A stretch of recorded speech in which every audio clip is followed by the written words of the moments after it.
Tu dis, bah oui, mais c'est évident. Mais qu'est-ce qui est évident? C'est comment tu as parlé, tu as répondu, etc. Hachem, il va te donner exactement la solution. Et pour toi, il n'a pas répondu.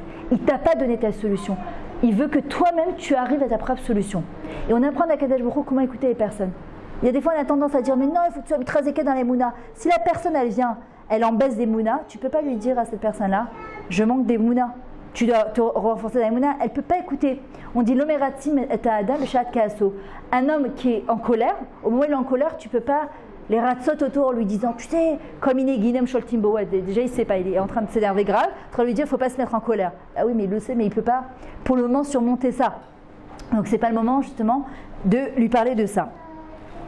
Le rabbi Naftali à Cohen, il disait que quelqu'un qui n'arrive pas à faire Idbo des doutes, il peut prendre, par exemple dans l'écouté de Philote, de Rabbi Nathan, tu vas prendre un sujet qui t'interpelle, quelque chose que tu as besoin de travailler, et à travers la tefila que Rabbi Nathan il a faite, ça va t'aider, ça va te donner un kivoun, une direction sur laquelle tu dois justement prier, si tu n'y arrives pas. Et Pachout, la plus grande des pchitoutes, Rabbi Nathan disait à Rabbi Nathan, Hachem, c'est ton meilleur ami. Parle-lui comme si tu te confiais à ta meilleur ami. Alors mon Dieu, mon Dieu qui est dans les cieux, je vous en prie, ça c'était en France, c'est pas du tout notre langage, c'est pas du tout notre vocabulaire. On doit passer à un niveau beaucoup plus haut, c'est Hachem, tu, et parler avec sa langue maternelle. Et la plus belle des Idbo des doutes, c'est parler avec des mots simples, avec des mots qui viennent du cœur, pas avec des mots mythos et on utilise le langage, pas du tout. Avec des mots simples, comme ce que tu ressens ici, au plus profond de tes tripes. Parce que le regash, l'émotion, c'est les malades que Gesher, Zemegacher Otar, c'est ça qui va te lier à Kadosh Baruch Hu. Parce que sans regash, yesh giresh. C'est quoi giresh, Razham? C'est le divorce, c'est la coupure. Pourquoi les gens ils se sont éloignés d'Akadosh Baruch Hu? Parce qu'ils ne font pas part de leurs émotions, ils ont peur. La phrase magique aujourd'hui, c'est quoi? D'ailleurs, c'était l'atelier qu'on avait fait chez Léa sur comment gérer ses émotions. La phrase magique aujourd'hui, c'est quoi? Akol mina shamayim. Mais je le vis, ça. Akol et tova. Je le vis. Bémet. Ou à l'intérieur, je suis en Sarah Drégachot, je suis en tourbillon de je ne sais plus où j'habite, je ne sais plus ce que je veux. Est-ce que je le vis, Bémet? Il y a des Kharamim, ils disent parfois, si tu ne sais même pas quoi dire à Kadosh Baruch Hu, c'est simplement le dire Ribono Shel Olam. Ribono Shel Olam. Je ne sais pas quoi te dire. La dernière fois, j'avais ma soeur avec ses enfants, son mari, sa belle-mère. Bon, bah, au Hachem, on était plein, c'était Shabbat il y a quelques semaines. Et il était jeudi soir, 3h du matin. Je me suis assise avec un café au lait parce que Ravarouche, il dit par exemple, quand tu fais ta Idbo des doutes, fais en sorte que ce soit noir, facile pour toi, commode. Mais peut-être dans un endroit pas, quand il fait 40 degrés dehors sous un arbre et que tu as juste envie de finir ta Idbo des doutes tellement t'en shrana et que ça dégouline partout. Dis non, mets-toi à l'aise. Tu veux, prends-toi une chaise longue, prends-toi un bon coca glacé, un ice café. Fais-toi un kiff, parce que c'est un moment de kiff, c'est un rendez-vous avec Hachem. Ça peut être qu'un moment de kiff, ça doit pas être un moment stressant. La tefila, parfois, malheureusement, qu'on veuille ou pas, surtout quand on l'a fait depuis qu'on est petite, parfois la Hamida, normalement, ça devrait être un moment de kiff. Parfois, on a la flemme, on est là, sur nos genoux. Si on peut rester 3 heures à parler avec une copine au bout de la rue, mais quand c'est la Hamida, on est comme ça, juste que on termine, on a Osé Shalom, ça y est, je suis quitte, c'est bon, hop, et j'ai remis mon sidour à sa place.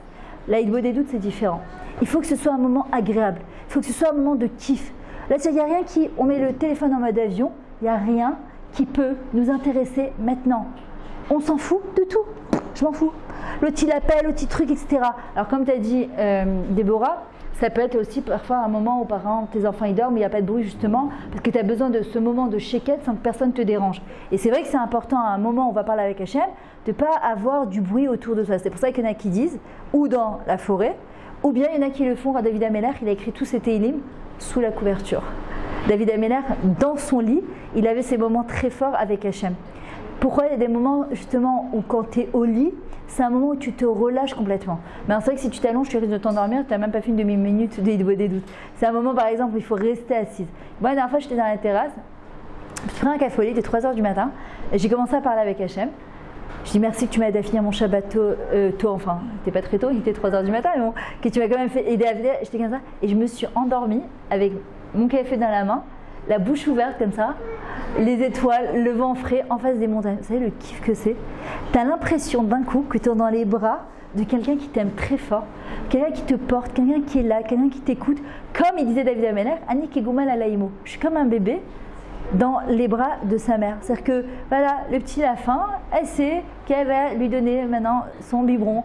Et il a fait ça y est, il savait que dans 5 minutes il va s'endormir, après au maximum on va lui changer la couche, elle va le mettre dans sa poussette et Nigmar Asipour.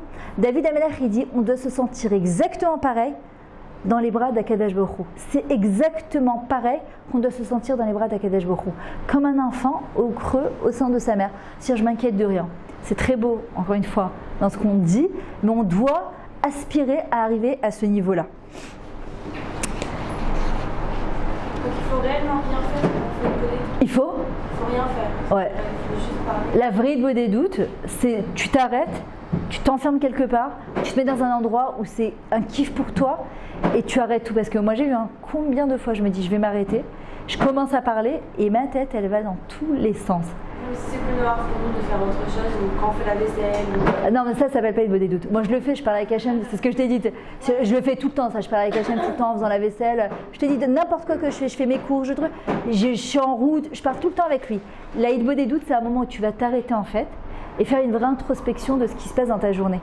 Et tu vas voir que ta hitbo des doutes d'aujourd'hui ça ne sera pas celle de demain et ça sera pas celle aussi de... Parfois je dis à Hachem, je dois te parler, je sais que je dois te parler maintenant, mais je ne sais même pas quoi te dire en vrai. Je ne sais pas par où commencer. Et puis tu commences, et parfois, la dernière fois, il m'a dit, il a fait, bon, je ne sais pas combien il a fait dans la vérité, 6 heures d'Hitbo des doutes. Et en vrai, Rabbi Nachman, il disait que la Hitbo des doutes, Zahama Eliona Miakol, c'est la Nekuda et le niveau le plus haut de tout. Et c'est pour ça que les Tzara, il nous enlève ce moment-là. Et que si on savait, on arrivait à toucher Hachem du doigt par la Hitbo des doutes, il n'y a rien en vrai qui nous intéresserait. Rabbi Nachman il disait tout ce monde-là, de ma taille, les vanités de ce monde, elles vont me poursuivre. Qu'est-ce qu'il faisait Rabbi Nachman avant d'avoir connu ce vrai cadeau qu'il nous a laissé qui s'appelle la Hitbo des doutes? Qu'est-ce qu'il faisait? Il se roulait dans la neige. Il avalait sa nourriture pour lutter contre la Tavatochel. Je ne sais pas si vous imaginez, il avalait sa nourriture crue. Et ça a passé directement ici pour ne pas avoir le goût de la nourriture. Ça lui brûlait tout l'œsophage. Il en est tombé malade. Et après, à la fin de sa petite vie, parce qu'il est mort à 33 ou 37 ans, je ne sais pas si vous imaginez, et ce qu'il a laissé comme matanot derrière lui, c'est quelque chose d'incroyable. Il disait, si j'avais connu la force de la Hitbo des doutes, du Kesher avec Hachem, mais jamais je me serais torturé comme ça. Jamais je me serais torturé comme ça. La Hitbo des doutes, elle nous permet de nous éloigner de la culpabilité. Parce que la culpabilité, elle nous éloigne d'Akadosh Baruch Hu. La bonne culpabilité, c'est celle qui va nous permettre de faire tchouva tout de suite. Il y a faire tchouva comme un ours. C'est lourd, on pleure, on truc, et il y a faire teshuva comme un coup de balai. C'est-à-dire, je fais tchouva maintenant, j'attends pas Yom Kippour, j'attends pas de rentrer dans le mois des Louls. Je me suis mal comportée, tout de suite, Akadosh Baruch Hu, je te demande pardon. J'attends pas Yom Kippour, je te demande Mechila tout de suite. C'est un coup de balai. Sinon, c'est comme si que je balaye, et je dis bon, à Pessah, je vais ramasser toutes mes ordures. Imaginez ce que ça va donner. La culpabilité, elle est bonne que si elle me permet de faire tchouva maintenant. Sinon, elle m'éloigne d'Akadosh Baruch Hu parce qu'elle me fait rentrer dans la tristesse. Je suis nulle, j'y arriverai jamais, je peux pas, je suis pas bien. C'est différent de la responsabilité. La responsabilité, elle te permet d'arriver à de la grandeur. Pourquoi? Parce que j'assume mes actes. Je comprends que j'ai fait quelque chose que j'aurais pas dû faire. Hachem, je te demande pardon. T'as chaud? Ouais. Trop mignon. Viens ici, il y a le Masgan si tu veux. Il est où Masgan? Ah, il est là. Trop mignon.